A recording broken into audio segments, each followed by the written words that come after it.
Salón de Actos de la Biblioteca Municipal de Alaurín el Grande ha sido el escenario de la presentación de La Revolución de la Edad, el nuevo libro del escritor malagueño Juan Carlos Pérez Jiménez. El acto, presentado por la concejala de Cultura Marina Maldonado, incluyó una charla moderada por la actriz Candela González, donde se reflexionó sobre cómo vivir la madurez con orgullo en una sociedad que idealiza la juventud. Asistieron autoridades locales y numerosos vecinos, y los presentes pudieron adquirir el libro y llevárselo firmado por el autor.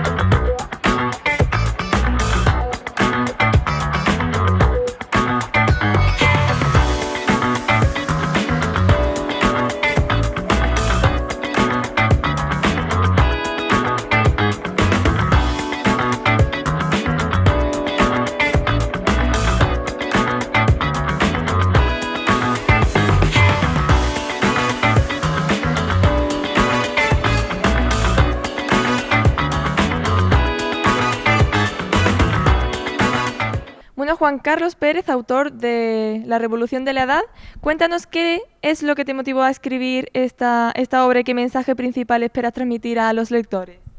Pues lo que me inspiró a escribir esta obra es mi propia edad. El verme que iba a cumplir 60 años, pues me hacía pensar cuál es el lugar que nos espera a las personas que vamos cumpliendo años, que vamos siendo mayores, y lo que veía es que ese lugar no me gustaba, ese lugar que se supone que uno debe ocupar cuando es mayor, que es un poco un lugar de retirada, es un lugar que no me gustaba, y el mensaje que yo quiero transmitir es que no hace falta retirarse, no hace falta retirarse de la vida. No digo que no haya que dejar de trabajar o trabajar menos si uno puede permitírselo, pero sí mantener un espacio vital, reivindicar un espacio vital y reivindicar esos tiempos como nuestros, como que no decir, no, es que yo en mis tiempos, no, mis tiempos son estos. ¿Y qué cambios te gustaría ver en la sociedad respecto a cómo se valora a las personas mayores? Pues me gustaría que hubiera un cambio en el que los mayores no fueran discriminados y se les catalogara como, con ciertos prejuicios, porque eso sucede. Pensamos que los mayores van a tener menos habilidades, que van a ser más rígidos, que van a ser menos interesados, menos curiosos, y eso es un estereotipo que no tiene por qué cumplirse, y que como todos los estereotipos acaban siendo injustos. Y lo que me gustaría es que fuéramos capaces de crear otras formas de ser mayor, otras maneras de ser mayor, y que también el énfasis no estuviera tanto en la imagen, como sucede en nuestro mundo, en nuestra cultura, en una cultura de pantallas, y que hubiera lugar para otras habilidades, para otros atributos. En la presentación vas a hablar con tu sobrina, ¿no? ¿Qué papel juega la intergeneracionalidad en su obra y por qué se considera importante el diálogo entre generaciones? Bueno, yo creo que eso es parte de lo que permitirá o nos permitirá sentirnos conectados con el mundo. Creo que no es una buena idea vivir en generaciones estancas en las que solo nos relacionamos con la gente de nuestra misma edad, como si estuviéramos en el colegio, ¿no? en la guardería, que nos catalogan por año de nacimiento. Creo que enriquece la vida de todas las generaciones, no solo de los mayores, también viceversa, que haya intercambio, que se comparta, que nos interesemos los mayores por lo que hacen los jóvenes, pero un interés genuino en el que les preguntemos qué música escuchan y que nos recomienden, que estemos dispuestos a aprender de ellos también, igual que pueden aprender de nosotros. Y a lo largo de tu carrera como escritor, ¿has notado algún cambio en cómo la literatura trata el tema del envejecimiento? Creo que está habiendo un cambio reciente, no solo en la literatura, también en los medios de comunicación, en las obras de ficción, en las creaciones audiovisuales. Creo que empieza muy tímidamente a haber un nuevo perfil para una persona mayor que se mantiene activa, que se mantiene lúcida, que se mantiene interesada por el mundo, pero es una reivindicación muy reciente que está apenas vislumbrándose, empezando a vislumbrarse ahora. Y creo que sí, que hay un pequeño cambio. Y cuéntame, por último, ¿qué parte de su libro cree que generará más debate o reflexión entre los asistentes? Pues más interés, yo creo que hay un tema muy polémico y interesante, que es la relación de los mayores con el amor y con la sexualidad. Creo que el deseo no remite y que podemos amar lo mismo a los 60 que a los 20 y enamorarnos a los 80 años. Voy a hacer referencia a algunas historias de amor de personas mayores y creo que eso es algo que la sociedad no ha querido ver, que la sociedad sospecha del adulto enamorado y creo que ahí hay un trabajo pendiente y eso creo que va a suscitar interés. Bueno, Candela González, vas a estar con tu tío en la presentación de este libro, ¿no? Y me han dicho que eres actriz. Cuéntanos un poco sobre ti y tu carrera. Pues sí, voy a estar aquí. Tengo el placer de presentar este libro de mi tío, que es en la Biblioteca de Laurín, que es la joya del pueblo, yo creo. Y sí, yo soy actriz desde hace relativamente poco. Empecé hace 3 años, creo, si no me equivoco, con un largometraje que se llama Mi soledad tiene alas, que lo dirige Mario Casas y se estrenó en cines y en Netflix en 2023. Y bueno, estamos a punto de estrenar también una serie, El refugio atómico, en Netflix. Y de momento hay un par de proyectos más, pero todavía no puedo hablar de ellos, pero vienen. Bueno, ¿por qué crees que te ha elegido tu tío para que le ayudes a presentar su libro?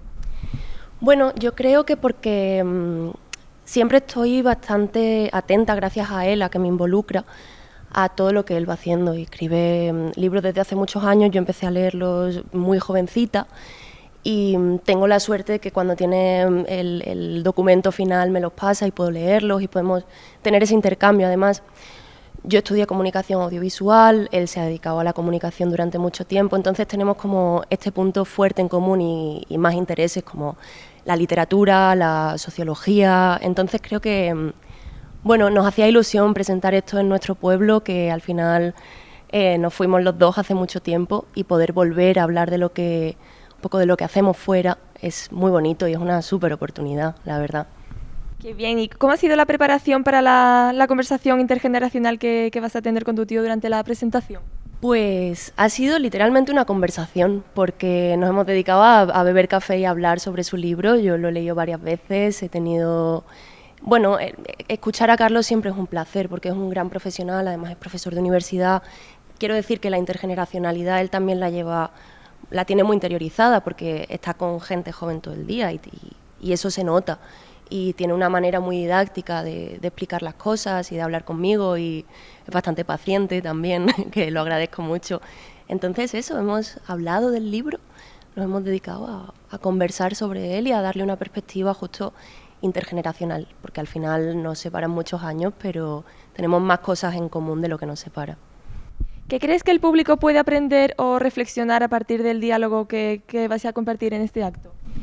Pues yo creo que, bueno, partiendo de que el libro va sobre el edadismo y cómo todo esto afecta a las personas hoy en día, creo que precisamente tomar conciencia de este término, incluirlo en nuestro vocabulario del día a día, pues puede ser algo revolucionario. Al final su libro lo dice, La revolución de la edad. Una vez incorporas cosas como el edadismo, te das cuenta de que sí que hay hay algo con la edad, algo de estigma, algo de negatividad hacia las personas mayores, hacia las personas viejas, que Carlos reivindica el término viejo también en el libro, persona vieja, hombre viejo, mujer vieja. Creo que quitarle el estigma a todo esto es siempre positivo, también porque todos vamos hacia ahí, ¿no? Al final el edadismo nos afecta a todos, bueno, queremos que llegar a una edad en la que sí que vamos a ver cómo somos excluidos por razones de edad, cómo se excluye a personas por razón de raza con el racismo o a las mujeres con el sexismo. Entonces creo que esto es lo interesante. Además, la intergeneracionalidad de la que hablabas, pues también es un vehículo para involucrar a la gente de diferentes edades y que esto sea un espacio de intercambio al final y que también nos divirtamos reflexionando, que es a lo que venimos. Y por último, cuéntame si hubo algún momento del libro que te conmovió especialmente o que te despertó recuerdos personales. Bueno, yo creo que hay algo ahí de tomar conciencia de nosotros hacia el futuro. Nosotros me refiero a mí como persona joven, porque de repente te planteas que sí que te vas a hacer mayor y que vas a envejecer y que, pues eso, si todo va bien, vamos a envejecer. Entonces, de repente te planteas cómo interaccionas con la gente de mayor edad, cómo lo sientes, cómo ves a las personas, pues eso, a una persona de 80 años.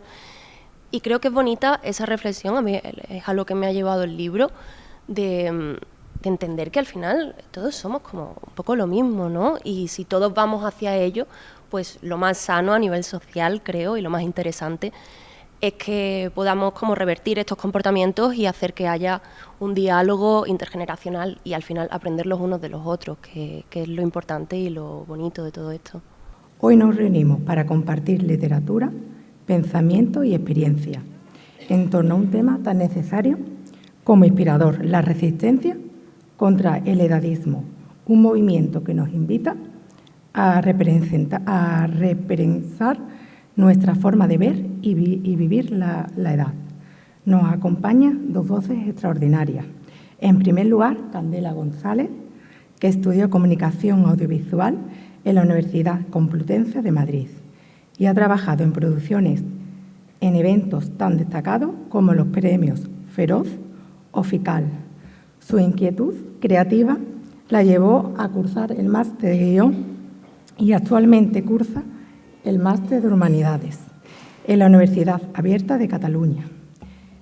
Es cofundadora del colectivo audiovisual y musical independiente Frisis y en 2023 debutó como actriz coprotagonista en Mi soledad tiene alas, dirigida por Mario Casas. Pronto podremos verla también en El refugio atómico, serie que veremos pronto en la plataforma Netflix. Su trayectoria combina cine, investigación, creación artística, consolidándose como una voz emergente y polifacética en el ámbito cultural. Junto a ella tenemos el honor de contar con Juan Carlos Pérez Jiménez, malagueño de nacimiento y alaurino de corazón. Estudió en el Colegio Emilia Olivares y en el Instituto Licinio de la Fuente, en Coín. Con apenas 17 años marchó a Madrid para formarse en Antropología, Ciencias Políticas y cursó también un máster en Arte y ejerció como profesor de español, doctor en Comunicación. Ha desarrollado una sólida carrera como director y tiene experiencia como docente en la Universidad Europea de Madrid. Ha publicado 10 libros y numerosos artículos, siempre en diálogo con la filosofía, la historia del arte, el psicoanálisis y los idiomas. Una trayectoria marcada por la curiosidad, el conocimiento y la pasión por la escritura. Quiero agradecer de corazón tanto a Candela como a Juan Carlos su generosidad por acompañarnos hoy aquí, también por compartir con nosotros su obra y su visión. Este encuentro es un regalo para el pueblo de Alaurín y para quienes creemos que la cultura es una herramienta de transformación social. Desde el área de cultura seguiremos apostando por abrir espacios de reflexión, debate y disfrute colectivo. Y este libro, La revolución de la edad, encarna precisamente eso, una llamada a romper estereotipos, a dignificar cada etapa de la vida y a celebrar la diversidad de edades como parte esencial de nuestra soledad. Sin más, les invito a disfrutar de esta presentación y a sumergirse en esta revolución que estoy segura nos dará mucho que pensar y que sentir. Muchas gracias.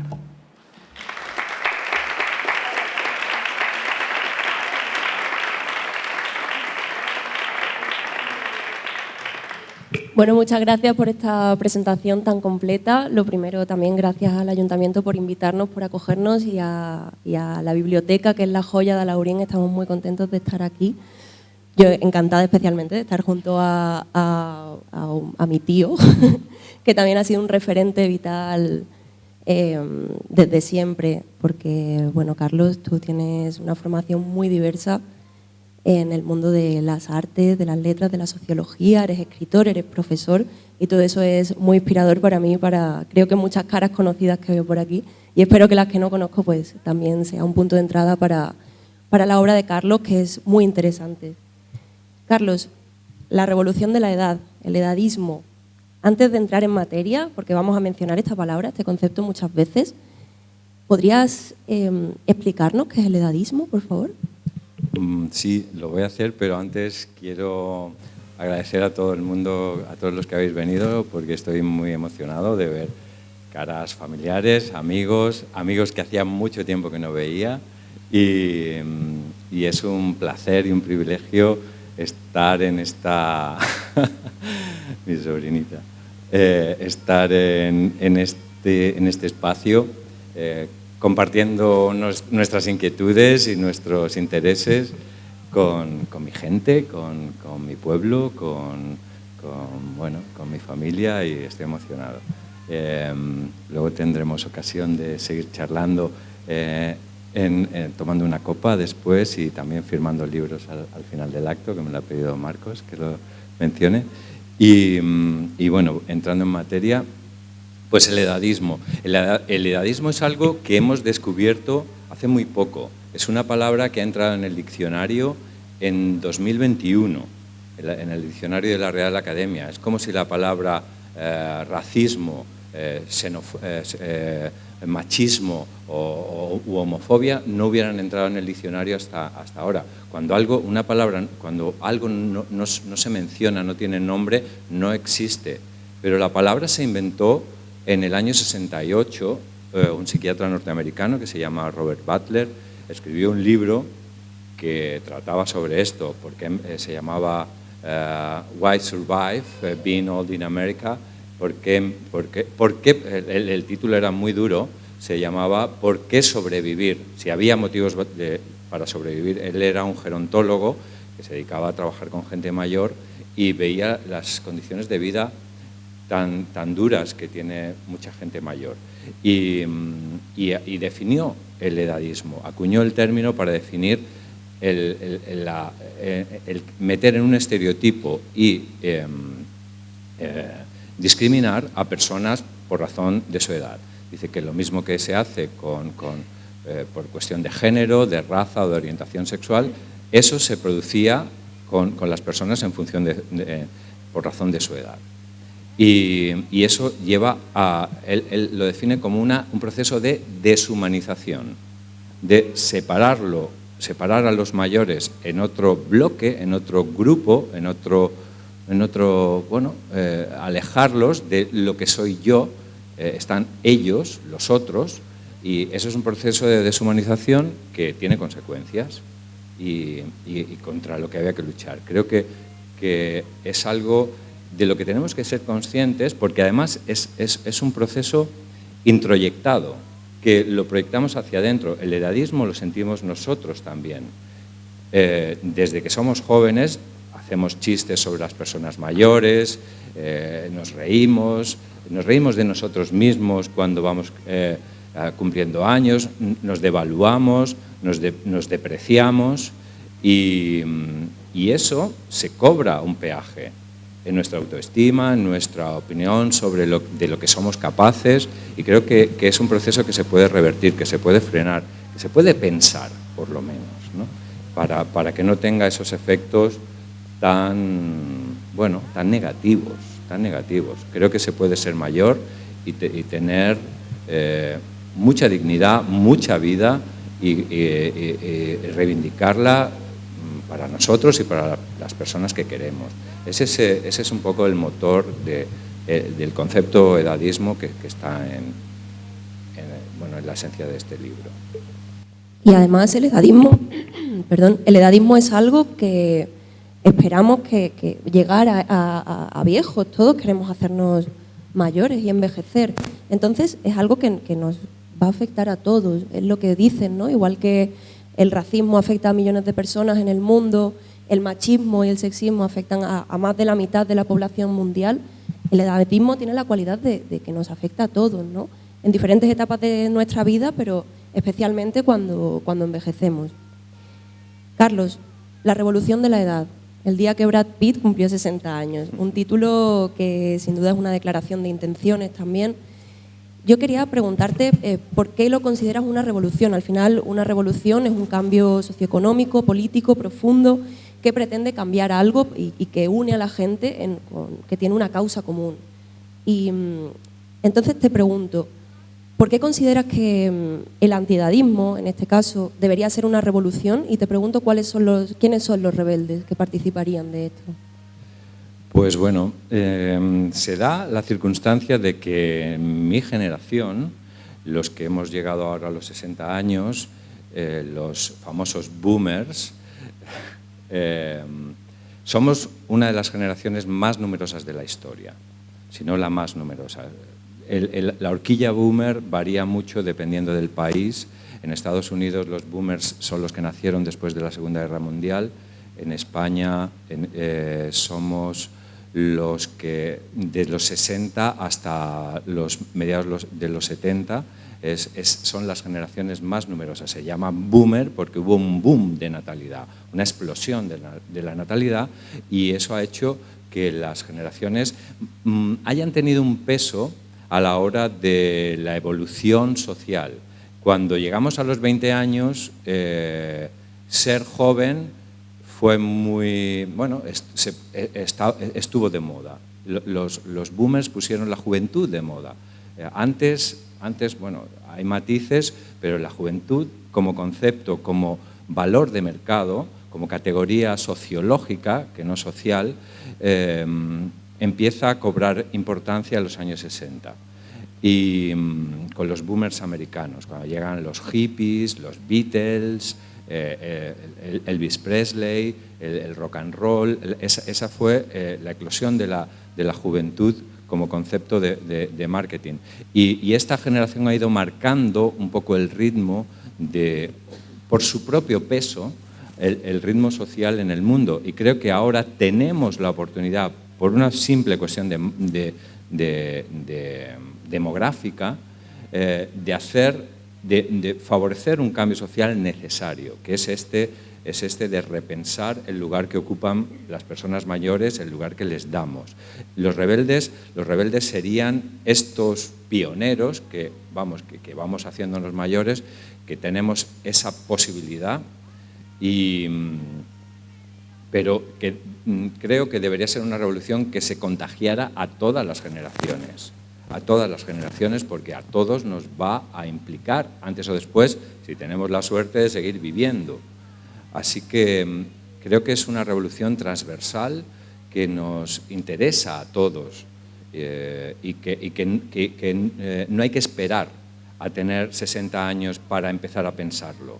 Creo que es mucho mejor si haces esta reflexión cuando tienes 15, 20, los que sean, incluso de niño, pues que el ser mayor no es una pérdida, no es una derrota, que la juventud no tiene por qué ser el único valor universal apreciado por nuestra sociedad y que bueno, creo que es este libro, que lo he escrito con un poco de tono de manifiesto, ¿no? de llevar un poco, incitar a la acción.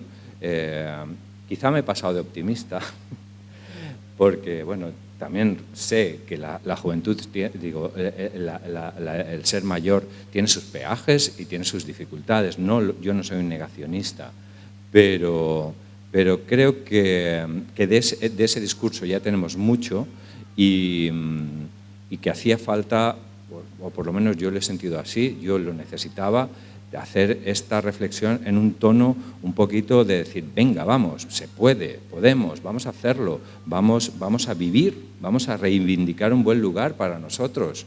Y esa es la consigna de esta rebelión, ¿no?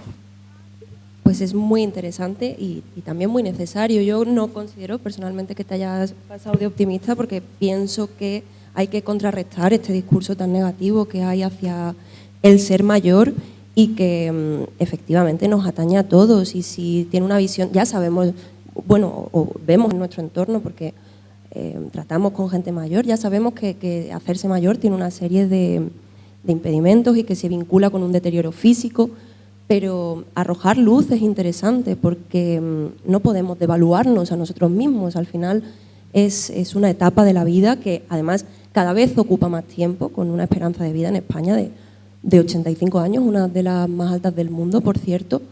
Cada vez somos más mayores, de hecho, ¿no? Entonces, te quería preguntar por algo interesante que acabas de decir, cómo la juventud fue un concepto de marketing, con este libro que escribe el crítico musical John Savage en el año 2008, en el que hace un recorrido por las maneras de ser joven a lo largo de los años hasta llegar un poco a esto que tú dices, esta generación de baby boom, y cómo apareció el concepto de adolescencia y, bueno, y cómo la revolución de la juventud, ¿no? Porque hubo algo de esto. Entrando en términos más económicos, ¿cómo entran los que denominas en el libro seniors o silvers, como ya es una etiqueta, como pueden serlo los teenagers? ¿Cómo se interrelaciona esto con el mercado? ¿Qué intereses económicos puede haber o qué implicaciones? Pues lo de la invención de la juventud, que es un título muy enigmático, ¿no?, de este libro de John Savage, dices, ¿cómo que la juventud como algo inventado? Sí, antes no había modelos de jóvenes, había modelos infantiles y había modelos de adulto, pero hasta el siglo XIX y comienzos del siglo XX. Ortega y Gasset, Stefan Zweig, algunos escritores de la época empiezan a reflexionar cómo está cambiando el mundo y de pronto empiezan a valorizarse, a ponerse en valor los modelos juveniles y empieza a aparecer como categoría de mercado. El joven aparece como potencial consumidor y la música, la moda, ciertos tipos de comida, ciertos estilos de vida se orientan para jóvenes. Aparece esta categoría que también, con algo que pasa en el siglo XX, que yo creo que es de lo más importante que ha pasado, que es, o por lo menos de lo que yo más importancia le doy, es el paso de la cultura escrita a la cultura visual, el paso de que los mensajes, la tradición, la información se transmitía en palabras y a partir de mediados del siglo XX se transmiten imágenes. Los mayores son buenos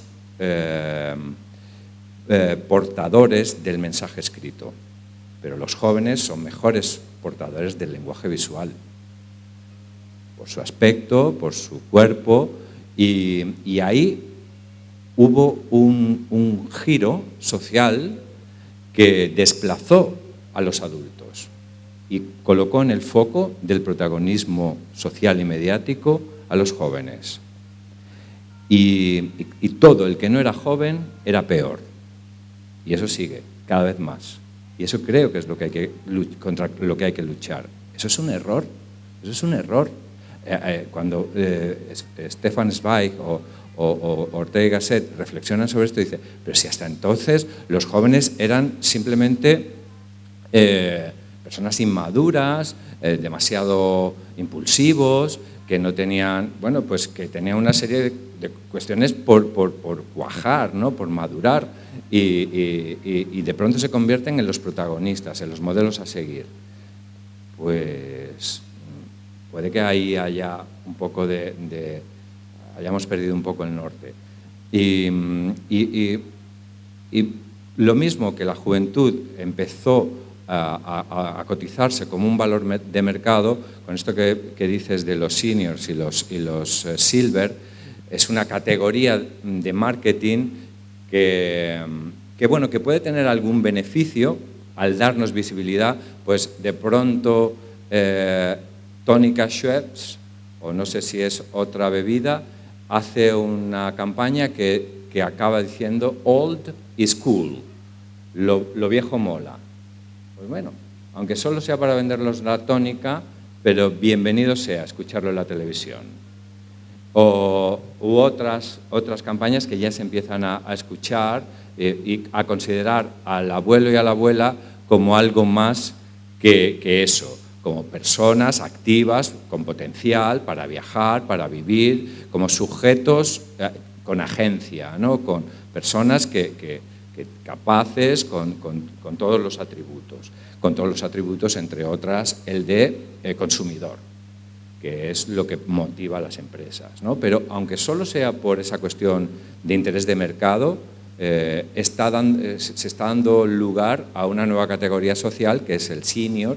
A mí es una palabra que cuando la oigo digo, alguien me quiere robar la cartera.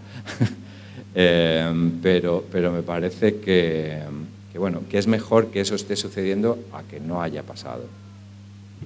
Sí, y que haya un cambio también en el lenguaje y en la manera en que se representa a la gente mayor. Por ejemplo, hablábamos antes de las cremas antiedad. Esto es absolutamente antiedadista, es como edadista, perdón. Ha habido toda una economía alrededor de hacerse mayor y sigue habiéndola. En tu anterior libro que publicaste en esta casa también hablas de la imagen, de cómo estamos dominados por la imagen, de que es un imperio, de que estamos pues supeditados a esto, ¿no?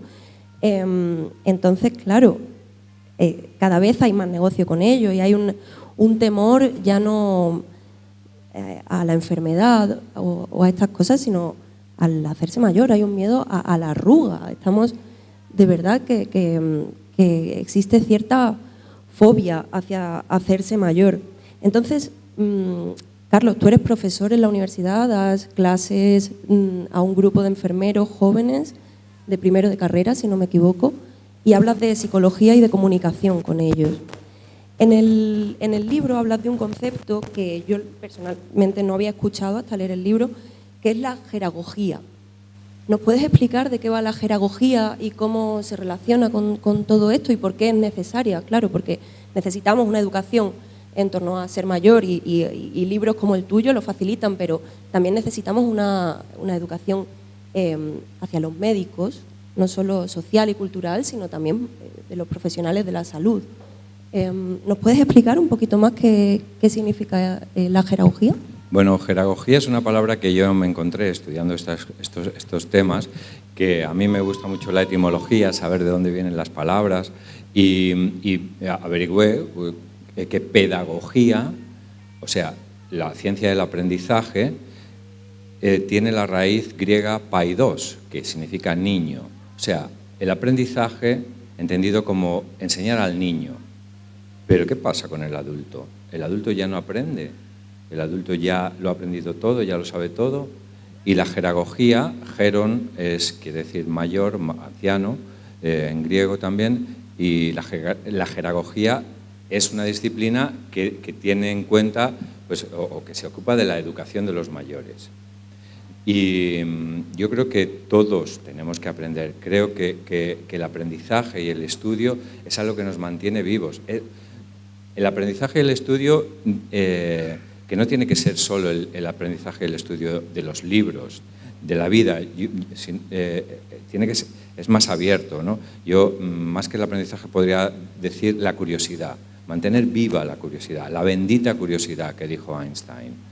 La bendita curiosidad. La curiosidad es lo que te mantiene vinculado con el mundo.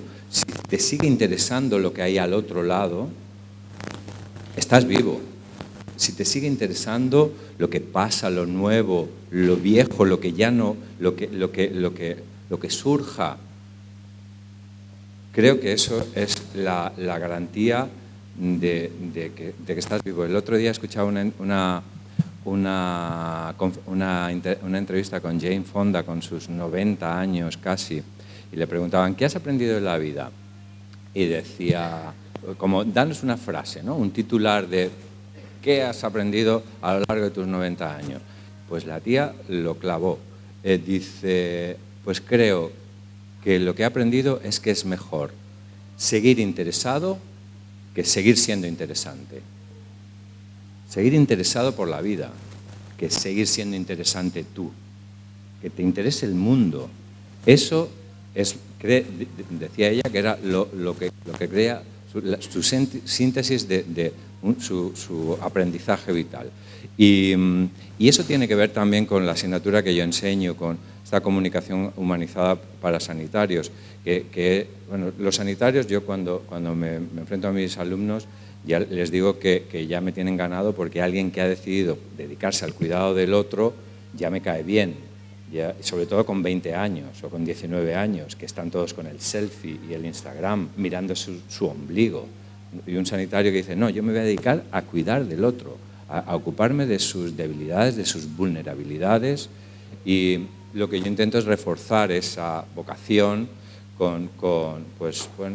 intentando darles herramientas para seguir, para poder conectar de la mejor manera posible con lo complicado de la vida y lo complicado de la muerte, porque en todo este tema del envejecimiento, también los temas de salud, pues el trasfondo, lo que nos aterra es que nos morimos, y eso es lo que dispara este marketing antiedad, como si fuera un escudo protector contra la muerte, pero que antiedad y ansiedad solo se diferencian en una letra. Creo que todo el discurso antiedad no hace otra cosa que provocar ansiedad.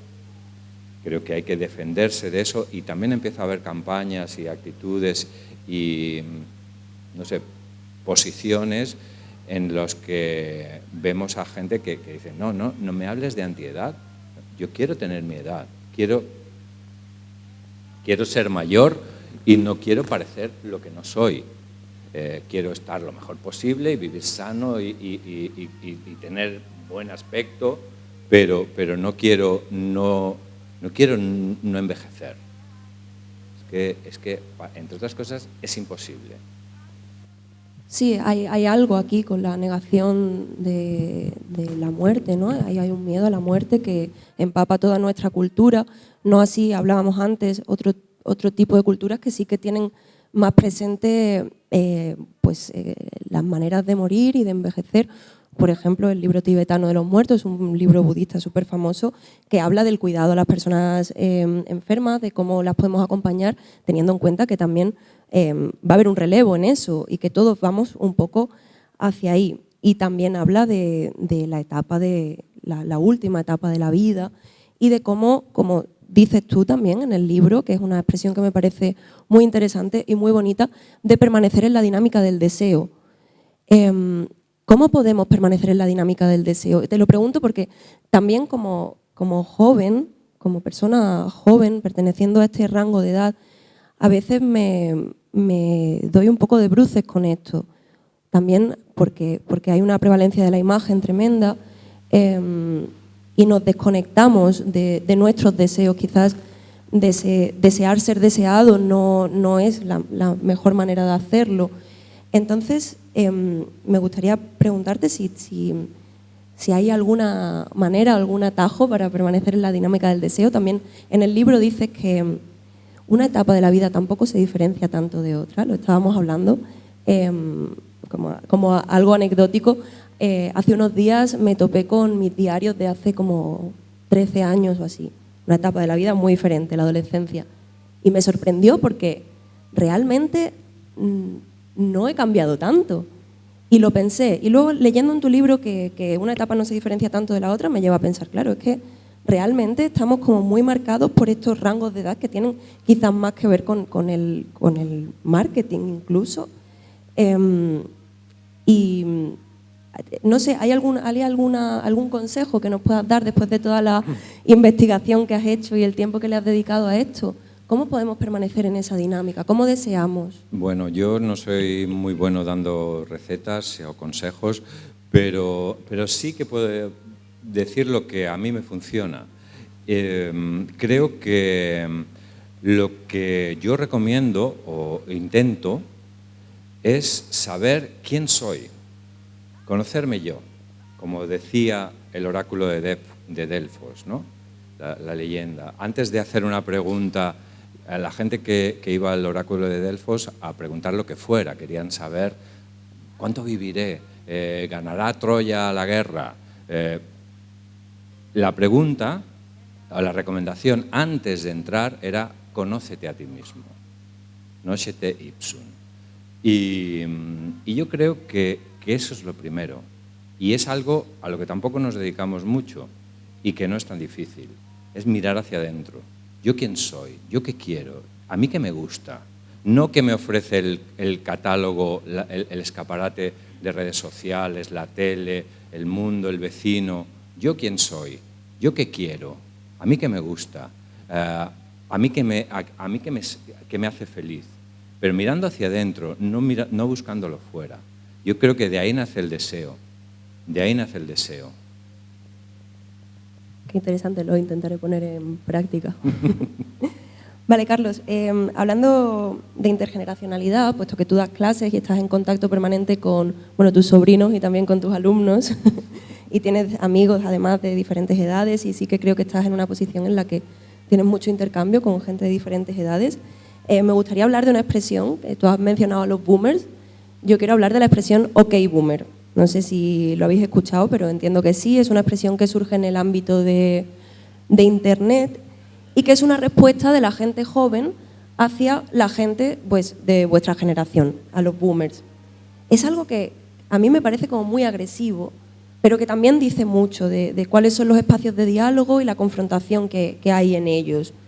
Porque por parte de los jóvenes es despectivo y por parte y hacia los boomers es algo que como, demuestra una actitud que quizás no hay que tener.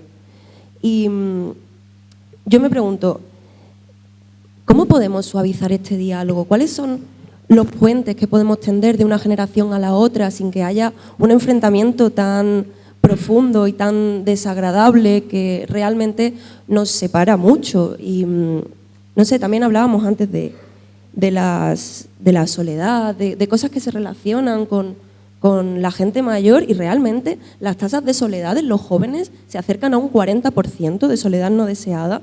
También esto tiene una reflexión detrás que bueno, ahora nos puedes indicar un poco el porqué de esto, pero en la gente mayor es del 10%. Y entonces pienso como a veces estamos proyectando de una generación a la otra de una manera totalmente innecesaria e injusta. Y cuando realmente abrir el diálogo intergeneracional, como hacen programas como Genplace en Televisión Española, donde tú has trabajado durante muchos años, creo que si se genera un diálogo, un intercambio amable, como podemos tener con nuestros tíos, con nuestros vecinos, algo que sucede fuera de Internet, ¿cuáles son los puentes? ¿Cómo podemos acceder de una generación a la otra? Porque realmente ya estamos salvando la brecha digital, que durante mucho tiempo ha sido como algo que nos ha separado, pero realmente si se da esta expresión, si se da OK Boomer, es porque todos tenemos presencia digital ahora mismo y bueno, se están generando estas redes sociales en las que estamos todos, pero el discurso tiende a ser negativo también porque bueno, los discursos del odio están ahí. A mí me gustaría quizás preguntarte si has pensado en alguna fórmula para acercarnos los unos a los otros en vez de separarnos, que es lo que se lee con este tipo de expresiones. Bueno, los enfrentamientos generacionales se han dado desde siempre y creo que hay textos de la antigua Grecia en la que se decía que los puedes leer ahora y se aplicarían perfectamente. Los jóvenes de ahora no tienen moral, y una serie de descripciones que están hechas hace 2500 años y que podrían funcionar. Y, creo que lo que nos separa son las categorías generacionales. Quiero decir, a mí no me interesan los jóvenes, ni me interesan los mayores, me interesan ciertas personas, ciertos perfiles que puedo sentir afinidad hacia ellos o que plantean temas, pues me interesa hablar contigo, que tienes 20 y tantos años, y me puede interesar hablar con mi tía Pepa, que tiene casi 90, que siempre le quito años, esta vez le voy a poner, y me lo paso muy bien hablando con ellas, tanto con la una como con la otra. Creo que no dar por supuesto que ninguna de las generaciones tiene verdades absolutas o poderes, no sé, absolutos. Que haya un interés genuino por el otro, por escuchar, por aprender, por compartir. Muchas veces la generación de boomers, que es lo que pasó en el origen de esta expresión, en el Parlamento de Nueva Zelanda había una chica hablando sobre ecología y un señor mayor la interrumpió para llevarle la contraria o para reprenderla, ¿no? Y ella murmuró por lo bajo, ok, boomer, lo que tú digas, señor. Pero el otro la estaba agrediendo, ¿no? Le estaba interrumpiendo, la estaba contradiciendo y creo que si no sabes escuchar a una persona o la devalúas porque es joven, aunque esté diciendo verdades absolutas, creo que ahí se da el desencuentro.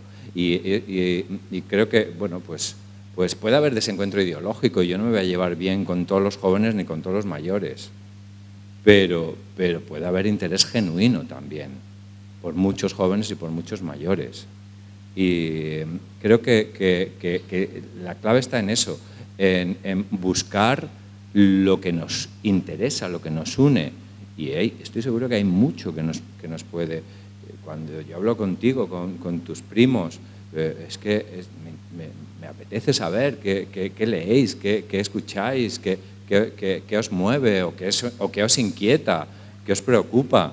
Y lo mismo con la gente de mi generación o de otras o más mayores.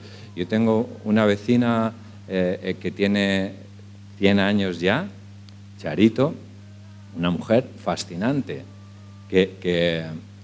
con la que me gusta hablar. Y me gusta hablar sin condescendencia, sin paternalismo, que es muy fácil, sin levantar la voz como si no me oyera, porque ella escucha bien. No sé, y preguntándole, pues de una manera real, ¿cómo estás y qué tal hoy? Y es una mujer que tiene mucho que decir. Y creo que ahí están los puntos de encuentro de lo intergeneracional, ¿no? Las claves del interés genuino por el otro. Sí, estoy totalmente de acuerdo. Creo que al final todo está un poco en el otro, no poniéndolo como en su... que sea su obligación relacionarse con nosotros, sino que todos somos el otro al final, y creo que pasa un poco lo mismo con el racismo, por ejemplo. Es como una posición de odio que se debe precisamente a que no hay un intercambio con personas que representan otras etnias u otras razas. Y también hay algo de entender que la vida es una, ¿no? No son diferentes vidas según la edad que tengas, y eso quizás nos hace formar parte de todo esto y nos hace implicarnos desde nuestro pequeño Julio, pasando por la tía Pepa o Charito o todos nosotros. Y creo que es algo real y que define nuestras comunidades, aunque siempre ha habido cierto enfrentamiento, porque cada etapa de la vida también enarbola una lucha y tiene una representación estética, pero sí que creo que el intercambio con el otro y hacer comunidad, luchar contra el individualismo, que se refuerza en la era de Internet, es un elemento clave para todo esto, porque creo que, bueno, yo me lo llevo a Internet porque al final me he socializado en esto, ¿no? Y me es muy difícil no compararlo todo como el mundo físico con el mundo de Internet, porque sí que hay diferencias, pero también creo que podríamos aprovechar estos espacios que se dan para realizar un intercambio sano, para confrontar, pero no desde el odio, sino desde el intercambio y desde el interés genuino. Vale, pues quería también hablar de una expresión que utilizas en el libro, que la menciona Goethe al principio. Lo he pronunciado mal, ¿verdad? Bueno. Y después lo recupera Hannah Arendt en una serie de cartas con una amiga también cercana a su edad, en la que habla de la retirada gradual de la apariencia. Esto se relaciona con esta etapa de la vida que hablamos en este libro, de la que hablas, pero creo que es interesante para todas las generaciones. Quizás, ¿nos podrías explicar qué es esta retirada gradual de la apariencia y cómo puede ser enriquecedora para todos en una era en la que, volviendo a tu anterior libro, que dialoga con este de alguna manera, ultrasaturados, en una era en la que la imagen prevalece sobre todo lo demás? Y a veces esto nos puede hacer daño porque perdemos parte de nuestro deseo que no tiene que ver con esto, perdemos intereses que nos pueden hacer mejores de alguna manera, mejores porque lo disfrutamos, mejores porque nos interesa, porque lo pasamos bien interesándonos. Y tiene que ver con algo más que se debe más quizás a las ideas y a focalizarnos en algo que no es la imagen. ¿Qué es la retirada gradual de la apariencia? Pues sí, es una expresión que, como dices, recupera la filósofa alemana Hannah Arendt de una expresión de Goethe, y a mí hay un libro que compara la manera de entender la vejez de dos mujeres en los años que llegaban a los 60 años. Una era Simone de Beauvoir y la otra Hannah Arendt. Simone de Beauvoir fue una mujer muy guapa y muy seductora, y ella escribe un libro así de gordo que se llama La vejez. Y se ve que es una mujer que sufre, que está en conflicto con la vejez.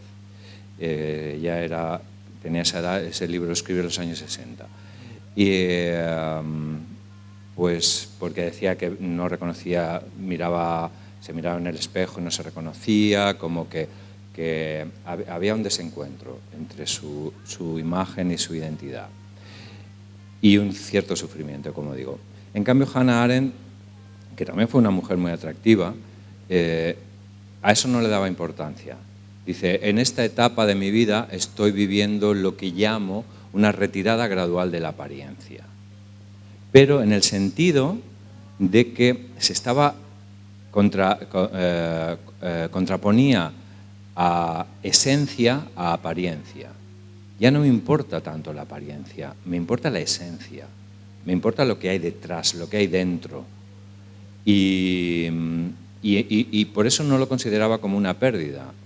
No pensaba que estuviera siendo derrotada por la vejez, sino que había un trasvase de su foco, de lo que se ve, de la superficie, de lo epidérmico, a algo más esencial, más interior, más valioso sin duda, de lo que somos, lo que transmitimos, nuestras ideas, nuestras verdades, nuestros valores, nuestra historia, no tanto cómo quedó en la foto o lo que me dice el espejo, como decía Simone de Beauvoir, sino otras cosas, y esto va quedando en otro plano, porque la juventud ya es quizá, sí, tiene más sentido que la apariencia tenga otro protagonismo, pero eso que ha fagocitado la cultura en nuestro momento actual, que es la cultura de la imagen, como dices, y haciendo referencia al libro anterior, que es de lo que me ocupo en ese libro, y que a mí tanto me ha interesado, porque yo he trabajado siempre en televisión, con pantallas, con la imagen, es un campo que me ha atraído mucho, pero hacer esa reflexión, ¿no? ¿A dónde va ese protagonismo de la imagen y en qué lugar nos deja si no conviene retirarse gradualmente de la apariencia y buscar lo que hay detrás?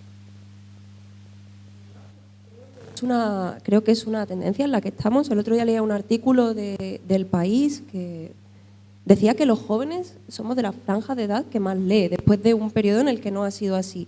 O sea, creo que hay algo de querer superar la imagen, porque aunque hay algo también inevitable con la imagen, e incluso, bueno, positivo puede ser, pero sí que creo que tenemos una falta tremenda, de una falta filosófica quizás.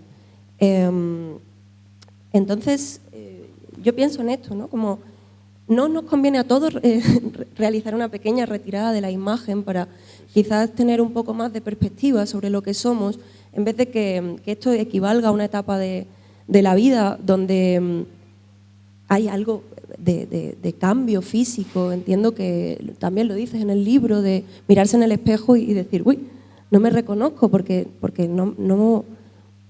interiormente no he cambiado tanto.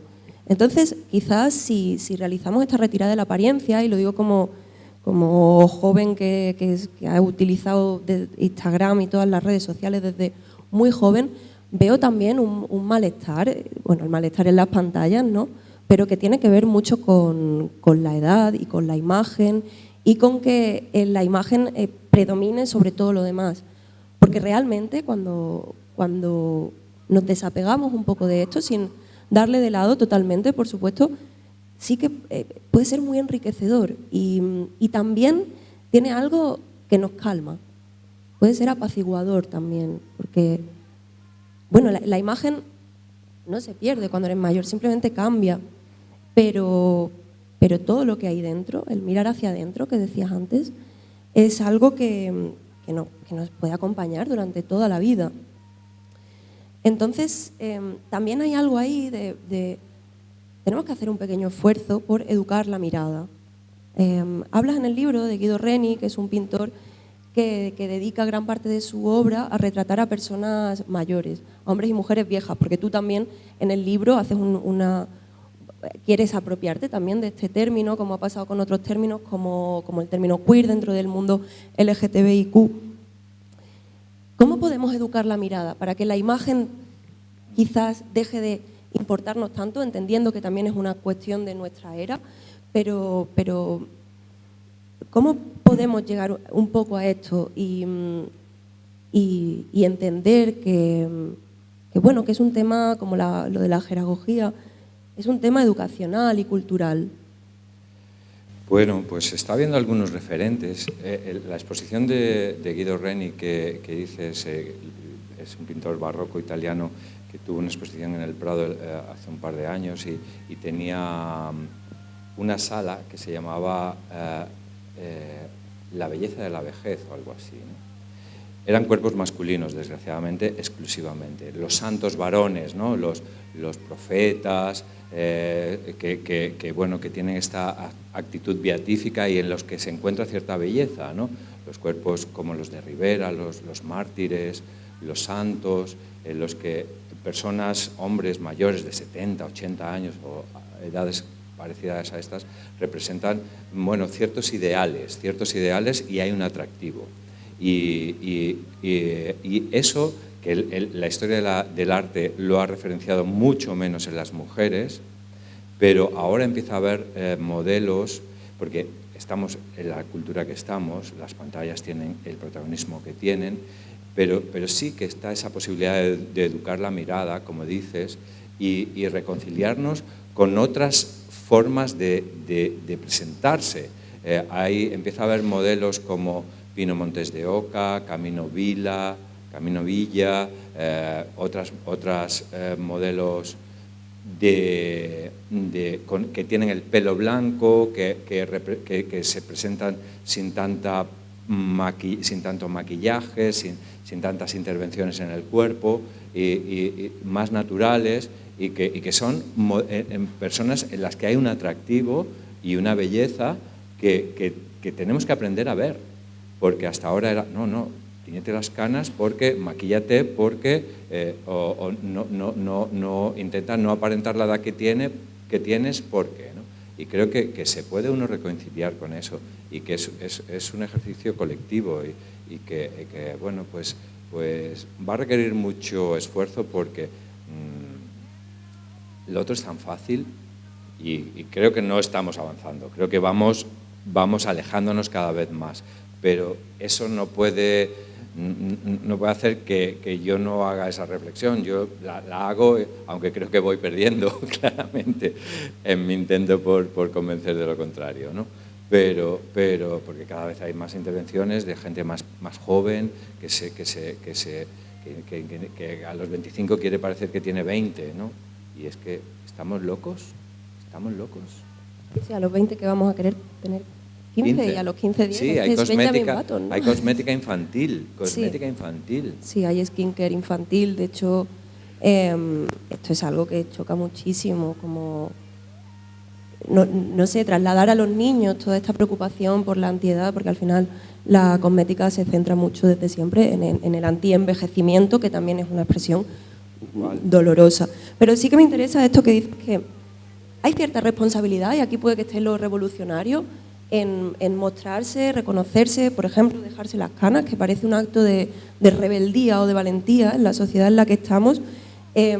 Eso puede ser revolucionario, empezar a asumir que renegamos de ser personas viejas. Entonces, claro, también hay algo de que lo dice el título de tu libro, y volvemos al principio, el día que Brad Pitt, y no solo Brad Pitt, porque mencionas en el libro Tom Cruise, Harrison Ford, George Clooney, Denzel Washington, Sylvester Stallone, y mujeres como Jennifer Lopez, Nicole Kidman, Jennifer Aniston, son el Star System de Hollywood, los grandes iconos. Ya son sexigenarios, como dices tú, que también te quería preguntar por el origen de esta expresión que mezcla lo sexagenario con lo sexy. ¿En qué se traduce todo esto de los sexigenarios y cómo influye que haya una representación de gente mayor y cada vez más protagonistas que superan los 60 años? ¿Qué es ser sexigenario? Bueno, pues creo que es pensar que es posible estar en el mundo y tener vivo mantener vivo el deseo y ser capaz incluso de generar deseo, porque cuando dices, es que Brad Pitt va a cumplir 62 ya estas Navidades. Tampoco quiero centrarme en estos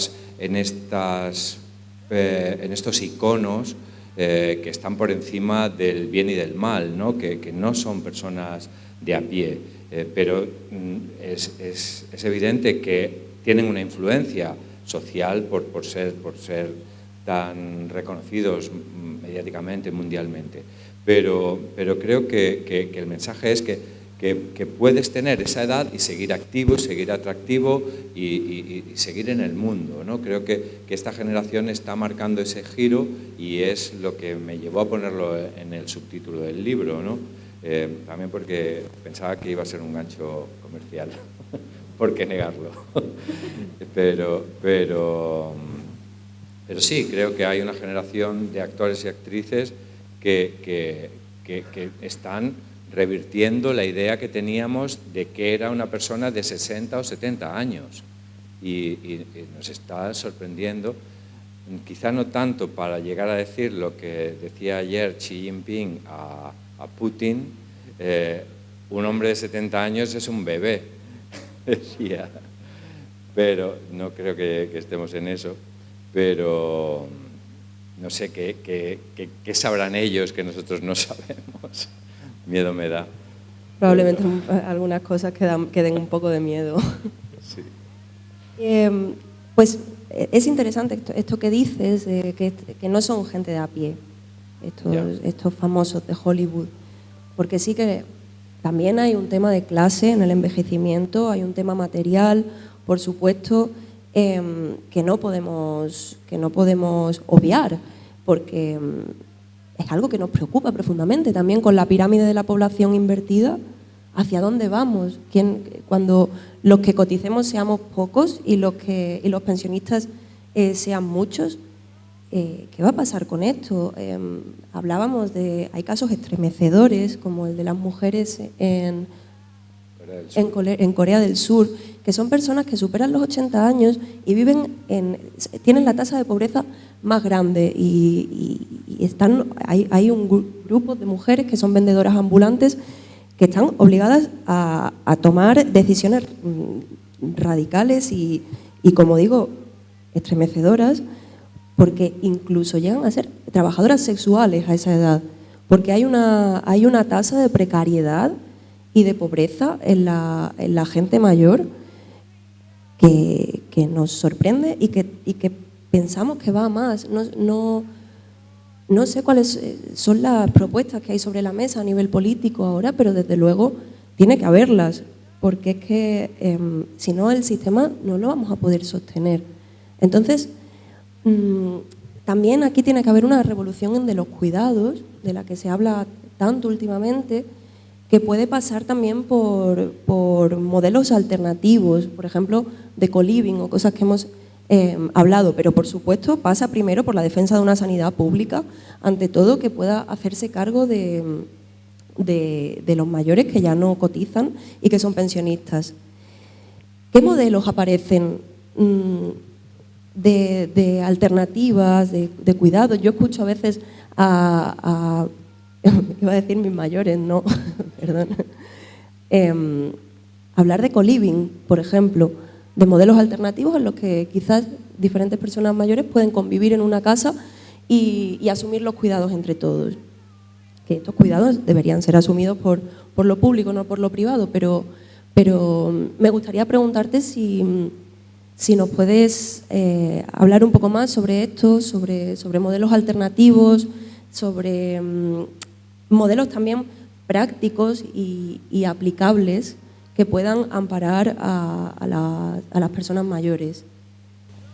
Bueno, me planteas muchos temas que tienen que ver, pues sí, los modelos demográficos de los países más desarrollados económicamente son tenebrosos, ¿no? Ves las pirámides poblacionales y dices, ¿quién va a sustentar esto? Es evidente que no van a nacer personas de 40 años, ni de 20. O viene gente de otros países o no hay manera de sostener el envejecimiento de Europa. No hay otra manera, no hay otra manera. Eso lo sabe todo el mundo que mide una tabla demográfica. Y bueno, y si no, corremos el riesgo de que quiebre el estado de bienestar, porque es verdad que unos poquitos no van a poder pagar las pensiones de muchísimos más. Está claro, está claro. Y que habrá iniciativas particulares, más o menos ingeniosas, favorecidas por el privilegio, quien pueda permitírselo lo tendrá, quien no, modelos de cuidados compartidos, pues otros modelos de familia o de convivencia que hasta ahora no se han dado, porque bueno, se están dando otras tasas de soledad o de hogares unifamiliares y se producen iniciativas de asociacionismo por empatía, por amistad, por intereses compartidos, de viviendas que comparten, que tienen zonas comunes y pueden compartir cuidados o servicios. Bueno, esos modelos son muy incipientes en España, en otros países están más desarrollados, pero yo creo que se van a dar cada vez más. Y otro tipo de iniciativas también públicas, pero desde luego es un tema muy preocupante porque hay un desequilibrio entre las generaciones más mayores, que los mayores de 65 años vamos a ser el 33% de la población ya mismo, y bueno, pues vamos a necesitar mucho soporte social porque está la edad de la jubilación y es encima para que nos hagamos una idea de lo que supone, las jubilaciones gastan del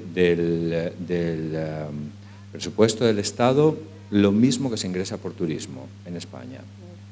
Todo lo que se ingresa en turismo, digamos, se gasta en pensiones. Todo. O sea, es mucho gasto. Un dato tremendo, porque España es uno de los países más turísticos del mundo. También hablabas de una residencia, que así como modelos incipientes que empiezan a aparecer, de una residencia LGTB en Madrid, sí. Que bueno, son cosas que son necesarias, porque también después de una generación muy marcada por la revolución sexual, muy marcada por la ley del divorcio, es verdad que los modelos familiares han cambiado muchísimo y que también es verdad que ¿quién asume los cuidados? Ahora mismo los cuidados en España los asume gente racializada que viene de fuera a cuidar. Y otros modelos como comunes, que todavía queda mucho que hacer por ello, porque el tema de las residencias, que menciona varias veces en el libro, que solo un 5% de las personas mayores en España viven en residencias también, porque es un modelo muy denostado y muy abandonado por la institución, como vimos en Madrid en el COVID, sin ir más lejos. Entonces creo que es interesante plantear la convivencia de gente mayor no tiene por qué ser negativa, por supuesto, pero que para eso hace falta un esfuerzo social y una implicación tremenda. Carlos, también, ahora que supongo que nos vamos acercando al final y estaremos encantadas de que participéis, que nos hagáis preguntas y que esto sea un coloquio y una conversación. Además, aquí nos conocemos todas, que es maravilloso. Te quería preguntar por tus referentes. ¿Quiénes son tus referentes? ¿Quiénes son tus mayores? Mi tía Pepa es mi musa. Sí, de verdad, lo digo en serio. Yo cuando escribía este libro pensaba en ella, porque es una mujer que la considero que está en el mundo, que le interesa lo que pasa, que sigue las redes sociales, que sabe lo que hacemos sus sobrinos, sus nietos, sus bisnietos. Tus bisnietos todavía no tendrán redes sociales, pero poco les falta. Pero pronto la tendrán. Y que consume series y que tiene conversación, y digo, yo quiero ser como mi tía, quiero tener ese espíritu, quiero tener esa vitalidad, y de verdad que pensaba en ti cuando escribía el libro, y personas que yo veo en los referentes mediáticos, pero quizá más alejados, que mantienen unos valores, unas iniciativas, una creatividad. Cuando una persona mayor expresa que tiene deseo sexual, eso no está muy bien visto. Pero cuando una persona expresa que es creativa, los artistas, eso está muy bien visto, ¿no? Eso sí que, cuando una persona sigue productiva en el ámbito de la creación, dices, esos referentes también, pero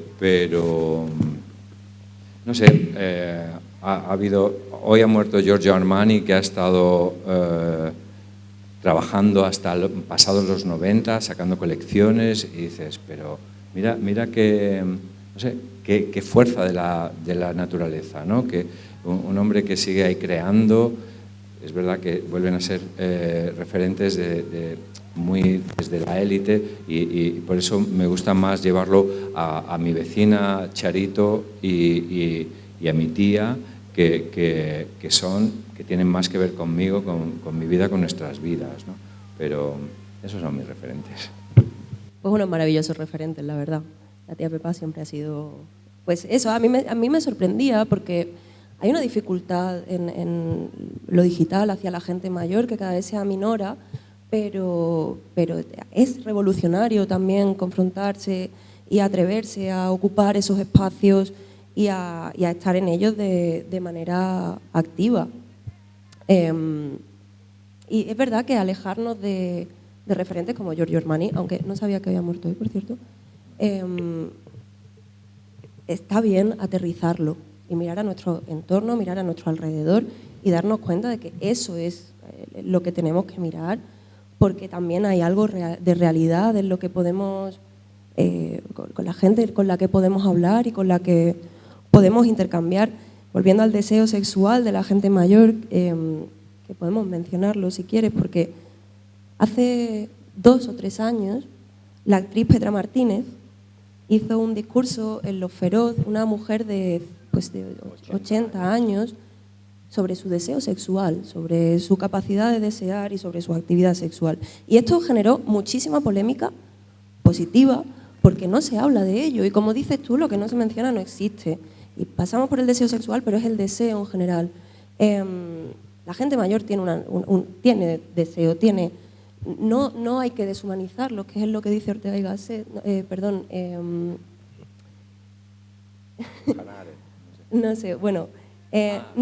Butler. Es lo que dice Butler, que todo esto nos lleva a la deshumanización de la gente mayor. Y creo que todo esto de lo que estamos hablando es precisamente revertir este proceso y humanizarlo, porque al final todos formamos parte de lo mismo, y reconocernos los unos a los otros y no enfrentarnos es imprescindible para todo esto. Entonces, bueno, Carlos, qué maravilla que hayas escrito este libro, qué maravilla que haya referentes también culturales en España. Creo que no hay muchos, algunos como Yo Vieja, hay escritoras que se han ocupado de esto, también hay una diferencia entre el hacerse mayor de las mujeres y hacerse mayor de los hombres. tenemos que ocupar estos espacios. Pues es muy necesario, muy interesante, tenemos que hablar, mencionarlo, como hablamos de sexismo, machismo, cosas que transforman profundamente la sociedad a bien, cosas que nos hacen ver la injusticia y la desigualdad y sobre todo que las podemos aplicar teniendo 3 pautas, mencionándolo, sabiendo qué es el edadismo. Ahora podemos ser más conscientes y tal vez no infantilizar cuando hablamos con la gente mayor y no hablarles como si fuesen gente pequeña. Entonces, todo esto lleva a una humanización absolutamente necesaria y muy a la orden del día cuando, como decimos, cada vez somos más mayores. Carlos, muchas gracias. Muchas gracias a ti. Eres Tito, divina, muchas gracias. te adoro, lo sabes. Y ya a ti, es un placer.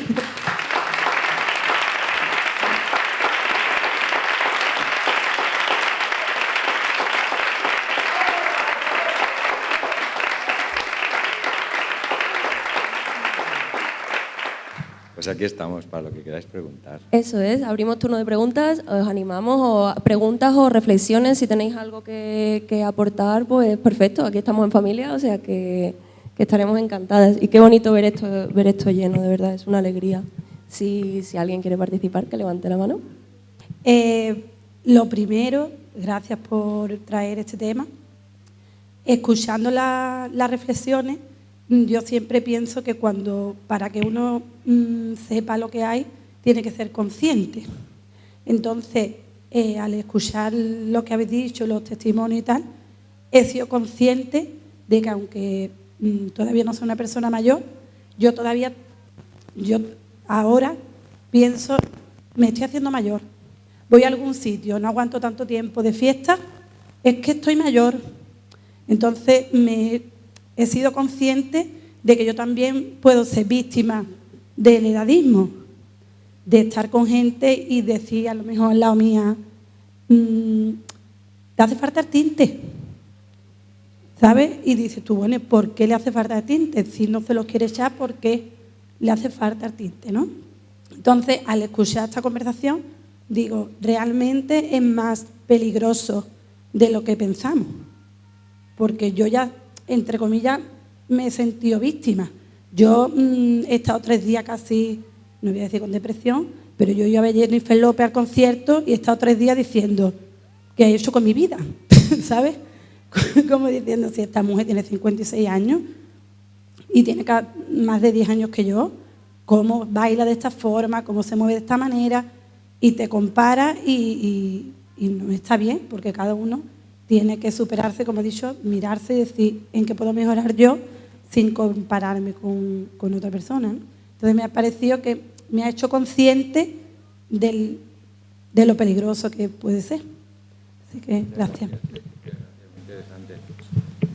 No, solo agradecerte tu testimonio. Me parece una reflexión muy oportuna. Bueno, a ver, también muchas gracias. Y quiero comentar que es como una cosa muy compleja porque implica tanto a nivel político, a nivel personal, a nivel de internet. Y creo que hay, primero, como una sexualización, que eso es un tema súper importante, de incluso si uno acepta a las personas como mayores, las intenta como sexualizar para que sean aceptadas. No es tanto como soy mayor, ya está, sino ay, mira, te quedan bien las canas, pues eres una persona que es aceptada para ser consumida sexualmente. ¿Me explico? Y creo que ahí también hay como un error, porque es como te aceptamos en la vejez, en las arrugas, para consumirte. Y luego también con el tema de miedo a ser mayor, como yo ya en un par de años tendré 30 años, y la gente es como, ay, pero no se te ve tan mayor, ¿no? ¿Y por qué tiene que ser eso algo malo? O sea, tengo 30 años, ¿qué más da si no parezco de 20? Y también creo que aquí hay un tema de infantilización en la sociedad, de miedo a ser mayores para tomar ciertas responsabilidades. Y es porque en la sociedad en la que estamos no hay tampoco capacidad para formar una familia a nivel económico, a independizarnos. la mayoría de amigos míos que tienen 30 años viven con sus padres, ¿sabes? Entonces es mucho más fácil decir, sigues siendo joven, entonces no te responsabilizas, pero porque hay una sociedad que no te permite eso tampoco. Entonces es meterte en el discurso, o sea, son problemas sociales que evidentemente están ahí y por no verlos te meten en un discurso de ser joven eternamente. Pero es un problema realmente súper grande, o sea, es que aunque tú quieras, no puedes hacerlo, ¿sabes? En fin, que yo qué sé. Sí, una reflexión muy profunda y me alegra escuchar esa opinión, tanto del consumo sexual de los cuerpos como bueno, pues las estrategias de maduración, el Peter Pan o el niño eterno, que también está muy condicionado por las posibilidades que da lo social. Si no puedes independizarte porque no puedes tener una casa, pues no, sigo siendo joven hasta los 35 años porque tengo que vivir con mi familia, con mis padres, ¿no? Muy interesante tú. Creo, una pequeña reflexión que creo que conecta también sobre con la intergeneracionalidad y que nos afecta a lo que decíamos, bueno, dos grupos de edad, los boomers y los millennials, por ejemplo, y es el desplazamiento de las franjas de edad. Yo estoy harta de escuchar que los 30 son los nuevos 20. ¿Por qué? Perdona, pero yo quiero vivir mis 30 y quiero... Los 30 son los nuevos 20 porque con 20 años no puedes generalmente acceder a la vivienda, no puedes formar bueno, una familia o un modelo de familia alternativo.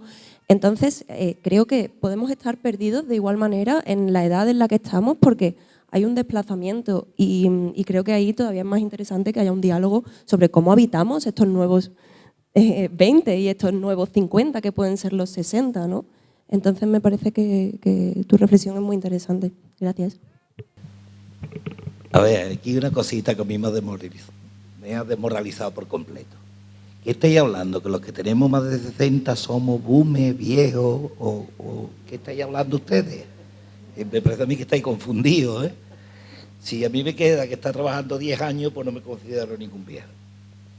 Y si tengo la suerte de estar sano, entonces, y tengo la fuerza con joven, entonces no soy boomer, no soy viejo, y tengo más de 60. Entonces, eso sí lo corregimos, por favor. Me encanta que no te sientas aludido, Juan. Y eso habla de que bueno, pues que tú te sientes que estás en el mundo, que es tu mundo, que es tu momento y que no dirías en mis tiempos, que mis tiempos son estos, que esta es tu vida, que esta es tu época y que el mundo te concierne, que el mundo te habla a ti y de eso se trata, ¿no? No, creo que no hay que hacer ningún ejercicio. Si no hay que hacer ningún ejercicio para colocarse ahí y te sale de una manera natural y dices, es que este discurso que dicen estos no están hablando de mí porque tú no te sientes así, creo que eso es lo mejor que se puede decir, ¿no? Estoy viviendo una de las mejores épocas de mi vida. Yo lo comparto. A lo mejor tenemos suerte y no todo el mundo le pasa, pero puede ser una de las mejores épocas y no tiene esa reputación. Creo que hay que reivindicarlo, ¿no? Como los 60, los 70 o tener muchos años puede ser una época muy buena, muy buena, muy buena. Y parece que estamos huyendo siempre, intentando retroceder en el tiempo porque lo que nos espera es el abismo. Hombre, al final sí nos espera el abismo, pero mientras tanto se puede tener una muy buena vida. Pues vamos a disfrutarlo. Claro que sí. Gracias por vuestra intervención. Pero yo quería añadir unos aspectos completando lo que decía la chica joven, que iba a cumplir 30 años. Digo, uy, Dios mío, soy una chiquilla. Y lo que dice ese señor, que él con 60, ¿no? Todavía se considera una persona estupenda, y que lo es. Pero para mí hay dos cuestiones muy importantes, que es que la gente que ya somos más de 65 años, o ya tenemos más de 65 años, ya nos dicen que no podemos producir. Y por eso se nos dice que ya estamos en esa etapa de que poco a poco iremos siendo personas que nos tienen que cuidar, ¿no? Y nos tratan con infantilismo. A lo mejor con los de 30, como todavía no producen lo que se debería en otras generaciones, pues también lo tratan con infantilismo. Yo hace poco que me jubilé y cuando he ido a las actividades que organizan para los mayores, el Centro de Participación Activa, el deporte, no sé qué, yo que bueno, he tenido la suerte de ser de la generación del boom y donde he podido acceder a más cultura que otras generaciones anteriores a la mía, pues noto que la gente realiza actividades organizadas para gente con unos niveles de infantilismo horrorosos. Yo he salido corriendo de algunas cosas, ¿no?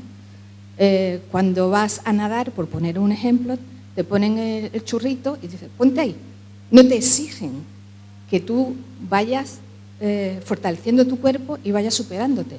Cuando vas a un taller, bueno, ponte y escribe la memoria.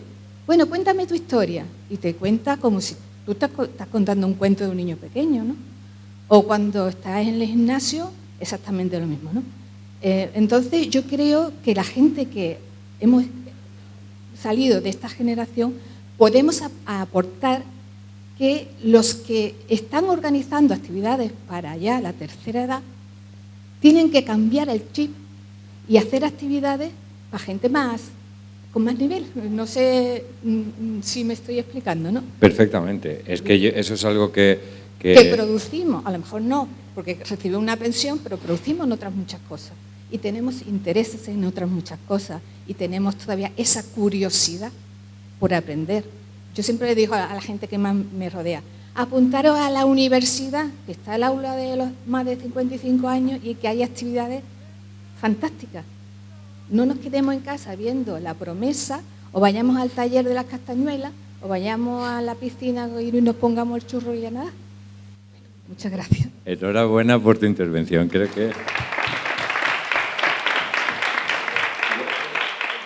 que eso es lo que yo intentaba decir con mi libro. Adiós al churrito en la piscina, por favor. ¿Pero qué es eso?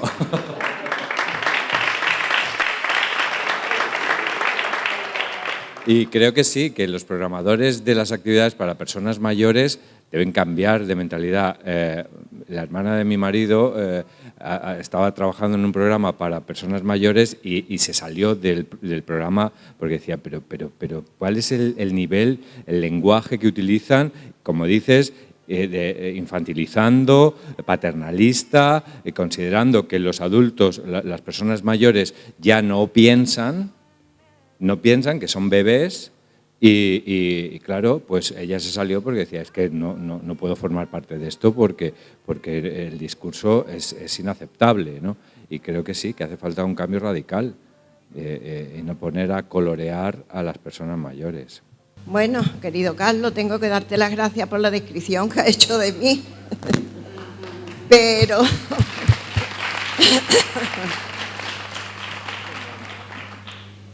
que no soy ni más ni menos que todas las mujeres que vemos aquí.